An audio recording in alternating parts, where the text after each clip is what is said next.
ਕੰਮ ਕਰ ਰਿਹਾ ਸਾਂ ਪਿਛਲੇ 4-5 ਸਾਲ ਤੋਂ ਰਾਵੀ ਤੇ ਮੈਨੂੰ ਲੱਗਿਆ ਕਿ ਅਸੀਂ ਆਪਣੇ ਦਰਿਆ ਨੂੰ ਜਿਹੜਾ ਹੈ ਮੁਕਾ ਰਹੇ ਹਾਂ। ਦਰਿਆ ਮਰ ਰਹੀ ਹੈ ਔਰ ਸ਼ਹਿਰ ਦੇ ਬਿਲਕੁਲ ਵੀ ਇਹਦਾ ਅਹਿਸਾਸ ਨਹੀਂ ਕਰ ਰਿਹਾ। ਮੈਂ ਜਦੋਂ ਕਹਾਣੀਆਂ ਇਕੱਠੀਆਂ ਕਰੀਆਂ, ਮੈਂ ਮਲਾਵਾਂ ਨੂੰ ਮਿਲਿਆ ਤੇ ਮਲਾਵਾਂ ਨੇ ਕਿਹਾ ਕਿਹੜੇ ਰਾਵੀ ਦੀ ਕਹਾਣੀਆਂ ਇਕੱਠੀਆਂ ਕਰ ਰਹੇ ਹਾਂ, ਰਾਵੀ ਤੇ ਹੈ ਨਹੀਂ। ਉਹ ਮੇਰੇ ਲਈ ਬਹੁਤ ਜ਼ਿਆਦਾ ਇੱਕ ਸੀ ਕਿ ਸਾਡਾ ਦਰਿਆ ਹੀ ਨਹੀਂ ਹੈ ਸਾਡੇ ਕੋਲ, ਸਾਡੇ ਦਰਿਆ ਮਰ ਗਿਆ ਔਰ ਅਸੀਂ ਚੁੱਪ ਕਰਕੇ ਬੈਠੇ ਹਾਂ। ਉੱਥੋਂ ਫਿਰ ਇਹ ਜਿਹੜਾ ਹੈ ਉਹ ਗੱਲ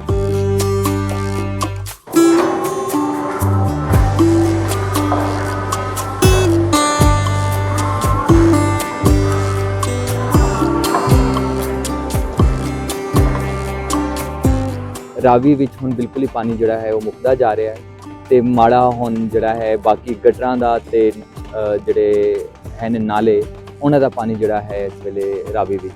ਸਤਲੁਜ ਤੇ ਸਾਡੇ ਕੋਲ ਫਿਰ ਵੀ ਥੋੜਾ ਜਿਹਾ ਆ ਜਾਂਦਾ ਹੈ, ਲੇਕਿਨ ਬਿਆਸ ਕਿੰਨੇ ਵਰਿਆਂ ਤੋਂ ਸਾਡੇ ਲੋਕਾਂ ਨੇ ਐਕਸਪੀਰੀਅੰਸ ਨਹੀਂ ਕੀਤਾ।